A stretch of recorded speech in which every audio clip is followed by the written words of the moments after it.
Hello and welcome to week 2 of Advent. This weekend we will be lighting the second candle. And if you're using the traditional Advent candles, it will be another purple candle this week. And this second candle, it is sometimes called the Bethlehem candle or the peace candle. When Jesus came, he came as the Prince of Peace. We read that passage in Isaiah 9:6 where it's talking about this son that's going to be given, and his name is going to be called a Wonderful Counselor, Mighty God, Everlasting Father, and the Prince of Peace. Jesus came to bring peace. He came to bring two different kinds of peace. There was a peace with God. He was restoring man's relationship to God, and he was also giving man access to the creator of the universe. Man no longer had to go through the high priest and through the temple and through all the rituals. Now man had access to the God of the universe because of this baby, because of Jesus. He brought peace with God, but he also brought the peace of God.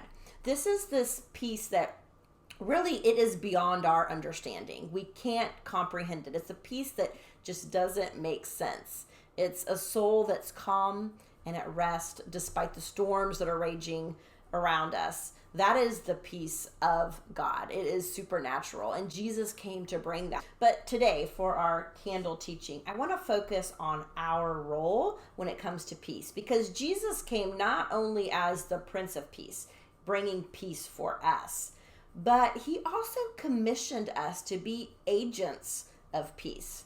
He told us that we are to be peacemakers. There's a verse in Proverbs 12:20 that says this. It says, "Those who promote peace have joy." I love that phrase, peace promoters. We live in a world that desperately needs people that will be peacemakers, those that will be out there promoting peace. But what does that look like? What does it look like for us to be a peacemaker? Listen, a peacemaker is not somebody who is a doormat. It does not mean that you steer clear of conflict, that you avoid the hard conversations, or that you just keep your mouth shut to keep the peace. Listen, that is not a peacemaker. A peacemaker is somebody who is actively seeking to reconcile people to God and to each other. And I want you to hear that. There is an activeness about being a peacemaker. A peacemaker is somebody who shows lots and lots of grace. They're looking for goodness. A peacemaker, they walk into a room and they just exude this calmness, the mercy, kindness, patience, lots of patience. A peacemaker, well, they're exuding the fruit of the Spirit. A peacemaker is somebody who mediates disputes. They're seeking for understanding.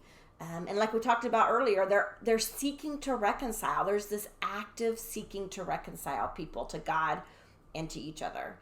And I realize that as we go into the holiday seasons, we will all find ourselves in different situations. You've got different family dynamics than I do. You're going to find yourself in different situations than I will. And so it might look a little different for each one of us.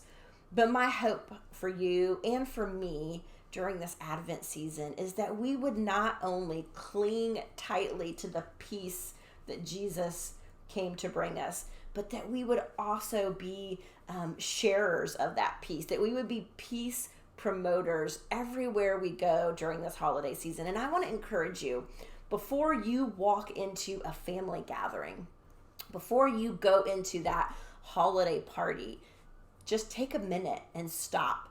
Pray, ask Jesus to not only fill you with his peace, but ask the Holy Spirit to use you as a peacemaker and seek ways that you can actively seek to bring reconciliation to the people in your circles of influence. That's my prayer for you, and that's my prayer for me during this Advent season as we celebrate Jesus, the Prince of Peace.